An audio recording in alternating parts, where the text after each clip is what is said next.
Hello दोस्तों, दोबारा स्वागत है आपका आपके चैनल उत्तराखंड नाव पर। तो आपकी प्यारी गढ़वाली फैमिली यानी हम सब चल दिए केदारनाथ जी की ओर।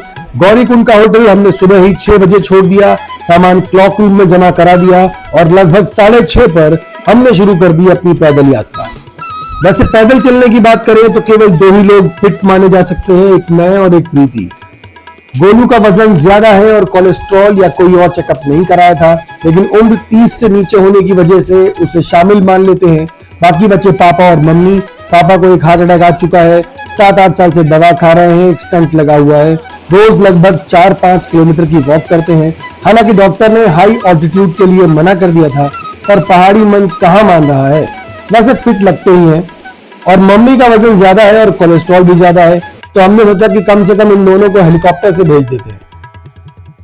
पर शायद भोले बाबा को यही मंजूर था। कुछ ऐसी परिस्थितियां बनी कि दोनों पैदल ही साथ चल दिए। मैंने भी मन ही मन महादेव का नाम लिया और सबका ख्याल रखने को कहकर चल दिया। गौरीकुंड से केदारनाथ जी के मंदिर तक की चढ़ाई आम आदमी के लिए नहीं है। चेकअप पहले करा ले। सांस की दिक्कत या दिल की परेशानी है तो बिना डॉक्टरी सलाह के प्लान ना बनाएं, क्योंकि चाहे आप हेलीकॉप्टर से चले जाएं, ऊपर हवा का दबाव और ठंड आपके लिए परेशानी का सबब बन सकती है। 18 किलोमीटर का सफर है तो धीरे धीरे चलें। रेनकोट साथ ले लें, पानी की बोतल बैग में रखें और उसे रास्ते में रिफिल करते रहें। चिंता की बात ज्यादा इसलिए नहीं है कि 2013 की आपदा के बाद इस यात्रा को थोड़ा और व्यवस्थित कर दिया गया है। आपको जगह जगह खाने के छोटे ढाबे टाइप टेंट में मिल जाएंगे और मदद के लिए उत्तराखंड पुलिस के जवान भी। मन में विश्वास रखिए और बाबा का नाम लेकर बस धीरे धीरे चलते चले जाइए। जहां सांस उखड़े आराम करिए, सांस को नियंत्रित करिए, महादेव का जप करिए और फिर चल दीजिए। पहला पड़ाव जंगल चट्टी होगा, जो कि 6 किलोमीटर बाद पड़ेगा। रामबाड़ा पुल क्रॉस करके आप वहां पहुंचेंगे। रामबाड़ा आपदा से पहले एक छोटे से कस्बे की तरह था, लेकिन अब वहां बस एक छोटा सा होटल है। हम लोग अभी तक यहीं बैठे हैं जहाँ हमने चाय पी थी, और जेठीमाँ ताऊ जी निकल चुके हैं यहाँ से। ठीक है, और देखो भाई सब कहाँ पहुँच गए हैं। यार मम्मी पर्स लेके चली गई। ये देखो, दिख रहे हैं आपको? जूम करता हूँ। ये देखो, ये है।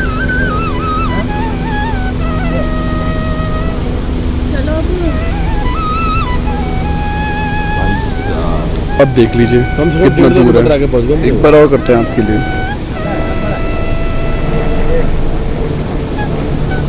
और मम्मी पापा कह रहे थे कि हमें थकान होती है, हमारे पैर दर्द हो रहे हैं, ये हो। ये हमें उल्लू बनाते हैं। बोले तो पहले था जैसे हम लोग नहीं देखते ना, एकदम भागते हुए। सफर की थकान सफर ही दूर करता रहेगा। आपको बस अपनी चढ़ती उतरती सांसों की लय में बम भोले फिट कर देना है।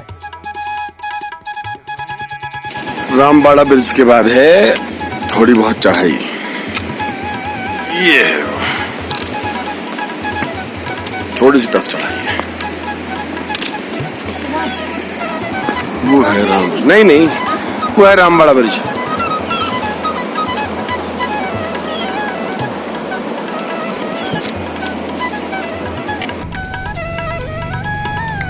पहाड़ों की ठंडी हवा, झरनों का मनमोहक दृश्य, चट्टानों, पेड़ों और जड़ी बूटियों से होकर छलांगे मारता असली मिनरल वाटर जैसे ही आपके गले से नीचे उतरेगा, ये दूधिया पानी आपके अंदर के बसे शहरों के सारे पॉल्यूशन का विनाश कर देगा। इन 18 किलोमीटर के सफर के बाद आपका शरीर, आत्मा और मन पूरी तरह से हर पॉल्यूशन से निजात पा चुका होगा और निर्मल आप मेरे केदार बाबा के चरणों को छूने के पात्र बन चुके हैं। हम भी मन में शिव पार्वती को रखकर धीरे धीरे चलते हुए पहुंच चुके हैं अब दूसरे पड़ाव यानी भीमबली के पास। यहाँ से 2 किलोमीटर बाद भीमबली है। रास्ता आधा तय हो चुका है।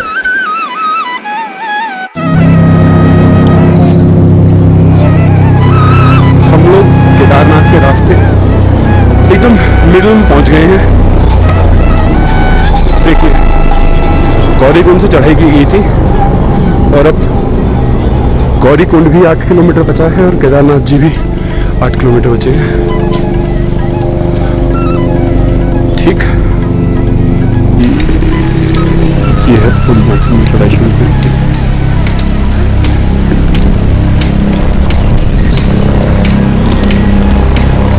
इस टाइम ये हो रहा है 140 हो रहे हैं इस टाइम पे।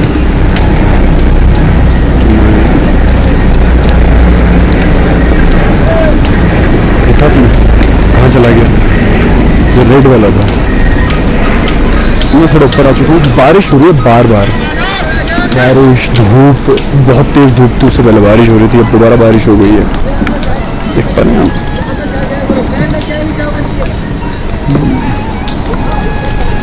हमारे ताऊजी और जेठी माँ कहाँ हैं? वो है, मैं आपको दिखाता हूँ। जो आपको हरा दिख रहा है ना, उसके पीछे है वो। मैं आपको दिखाता हूँ जूम करके। ये वो जो आ रहे हैं जेठी माँ है।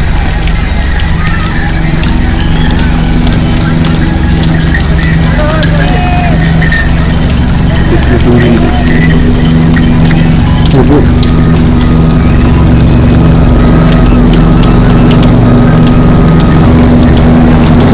अपने बच्चों को दिखा रहे हैं। तो कहना तो गलत होगा कि थकान बिल्कुल नहीं होती। मम्मी पापा की हिम्मत देखकर मैं तो स्तब्ध रह गया। जितना ऊपर चलते जाएंगे ठंड बढ़ती जाएगी। पहाड़ की ठंडी हवा सांझ के साथ और बर्फीली होती हुई महसूस होगी। खैर अगले पड़ाव यानी लिंचौली तक पहुंचते पहुंचते बारिश हो गई और हमारे रेनकोट काम आ गए। आराम किया यहाँ पर, 2 चाय पी, मैगी खाई और इस बीच झपकी भी लग गई। लिंचौली के बाद का सफर 5 किलोमीटर का बचता है।